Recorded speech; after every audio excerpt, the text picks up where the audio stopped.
Hello, Bobby Torres of Frightbox recording here, critiquing subscriber mixes, episode 22.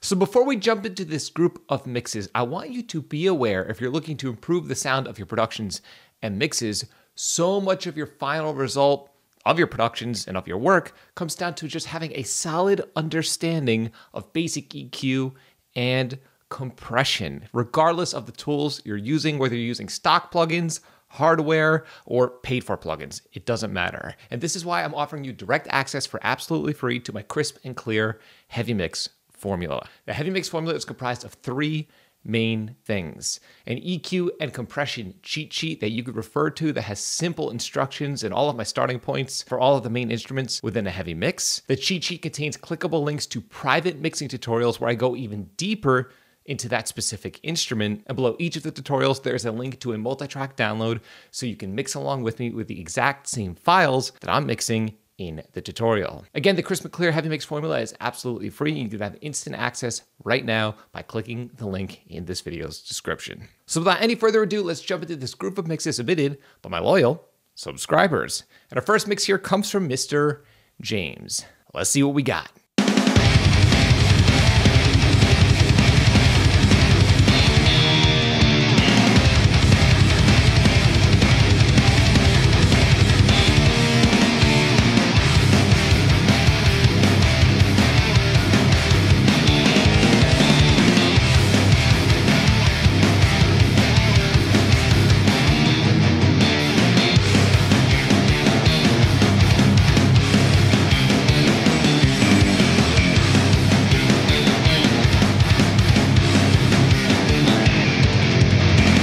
Okay, well, James, I like what I'm hearing. I really dig the riffs. I dig the attitude.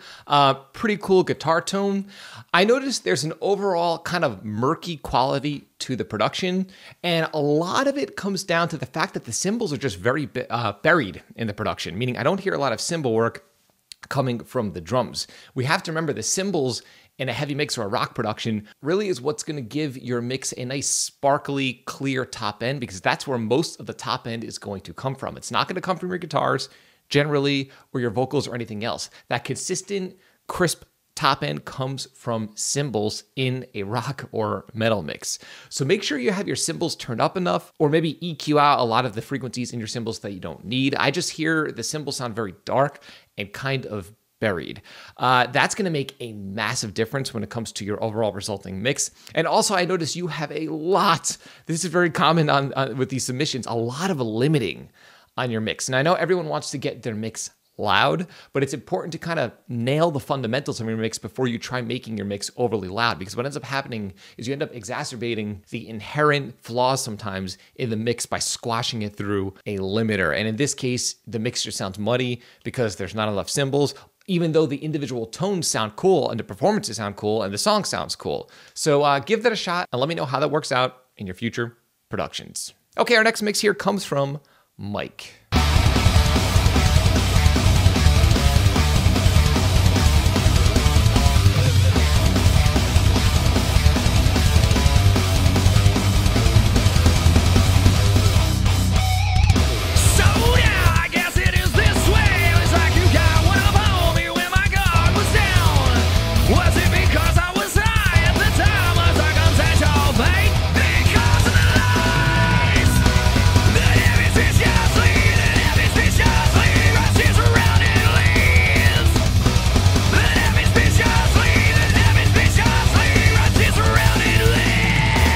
Okay, well, Mike, I dig the tune, really dig the performances as well. They sound very professional, and it sounds like either the editing is on point or just the playing in general is on point.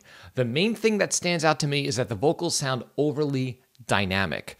In other words, the music to me sounds spot on, but when the vocals kicked in, I was immediately kind of taken aback because I hear these peaks and valleys level-wise. So in my opinion, you have two primary options. Either just dial in a little more compression, maybe a secondary compressor in your chain just to catch any stray peaks on your vocal performance.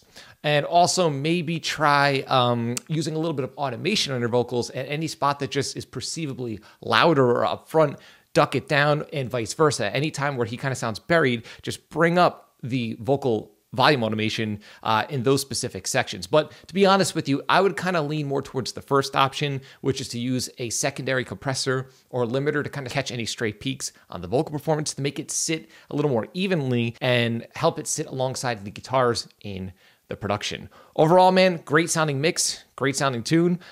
Just get those vocals sitting right, and I think you'll be in good shape.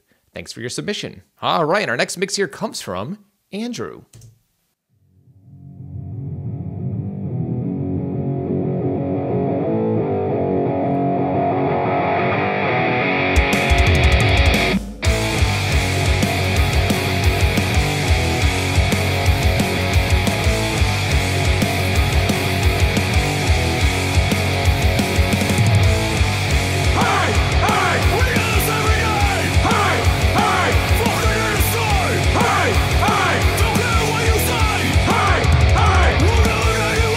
Okay, well, Andrew, I dig the mix. I like what I'm hearing. You mentioned in your email to me that you're concerned that your guitars are not aggressive enough and that your vocals are not aggressive enough. And let's start with the vocals. Vocals sound great. There's a nice crispness to the vocals. So what I feel is kind of giving you that effect is there is a buildup of lower mids on your vocals that are kind of making them sound a little more distant and not upfront enough, even though there's enough top end. So what I recommend doing is just dipping out a little bit between 500 to 700 hertz just to get rid of some of that nasally character of the vocal. Which is so common, has nothing to do with the vocalists themselves. That's just a common area that builds up on vocal tracks. Just dip a little bit of that out and you'll have a much crisper upfront vocal performance because even the compression sounds spot on. So I don't think that's your issue. And you also mentioned that you're not happy with your guitar tone. You feel that it's not upfront enough and not aggressive enough. And I really dig the guitar tone, but I do hear what you mean. And this can mean one of two things, at least as far as the culprit and what's working against your tone from what I'm hearing. You have two things. Either you're using an impulse response that sounds phasey and just isn't crisp sounding enough, or you're miking up a cab and the cab is just not the right cab for the job, or you're miking it up next to a wall and you're getting a lot of phase cancellation because the guitars do sound phasey to me. Now, not necessarily a bad thing. I think this tone would work great on overdubs or leads, but for rhythm guitars, it wouldn't work for me personally. I'm a fan of having guitars sounding open and not phasey as far as rhythm guitars because that will give you that perceived nasally character that kind of sounds murky or muddy or not aggressive enough. So again, if this is an amp sim, try using a different impulse response. You could use mine. It's absolutely free. I'll leave a link below in this video's description. You could download it. And in my opinion, it's a nice non-phasey IR. It's just an SM57 on a V30 in my Mesa cab, and it gets the job done. I know people hate on that combo these days because it's so traditionally used and so commonly used in the metal community, but you know what? It works. So give it a shot and let me know how that works out for you. All right, our next mix here comes from Jeremy.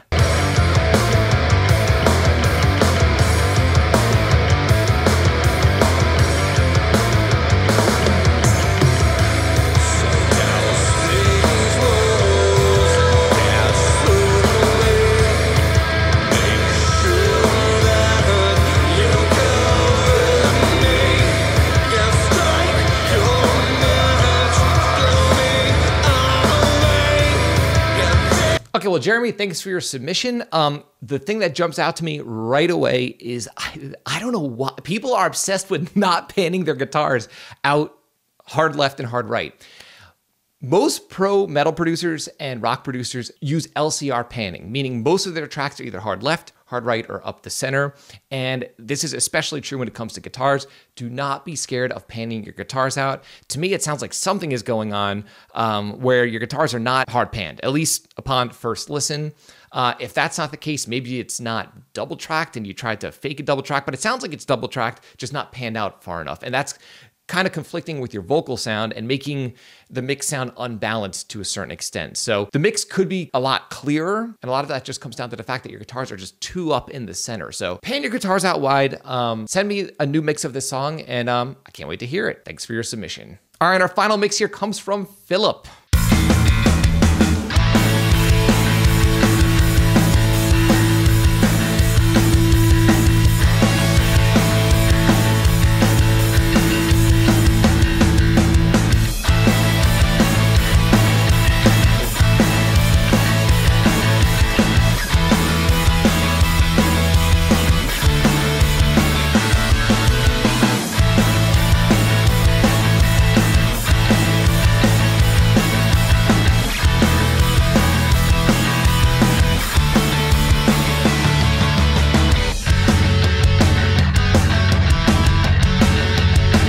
Okay, well, Philip, I really like what I'm hearing. It's cool to have some pop punk on the channel. I am a fan of pop punk productions. There's actually a lot of overlap between extreme metal production and pop punk.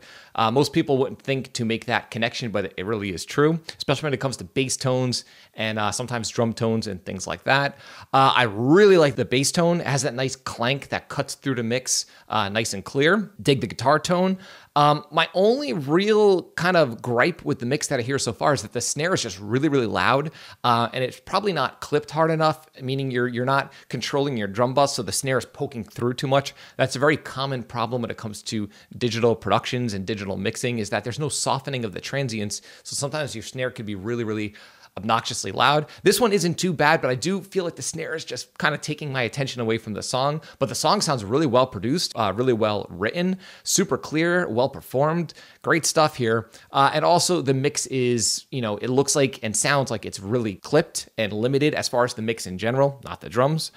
So if I were you, I would kind of try and go in and just square that snare drum situation away and then mess with trying to get your mix louder. Overall, great job, and keep me posted on your music. I really like what I'm hearing. Thanks for your submission. I would just like to shout out and thank everyone for submitting this excellent group of mixes. And if you're interested in having your mix featured on the channel, there's a detailed instruction paragraph to read in this video's description. And also, if you're not happy with the sound of your mixes and productions, remember you have to understand basic EQ and compression. And because of this, you could have direct access right now to the crisp and clear heavy mix formula. The heavy mix formula comprises of an EQ and compression cheat sheet, private mixing tutorials for each of the main instruments within heavy production, and multi-track downloads that accompany each of the private lessons so you can mix along with me. You could have direct access right now to the mix formula for absolutely free. There's a link below in this video's description. If you found this video helpful, like, comment, subscribe, and share. And do not forget to click the little bell icon so you can be notified every time I upload one of my weekly videos on all things metal and rock production. If you're interested in some Frightbox swag, buy t-shirts, mugs, and a ton of other cool stuff on the way. There's a link below to the Frightbox merch store in this video's description. And until next time, happy mixing.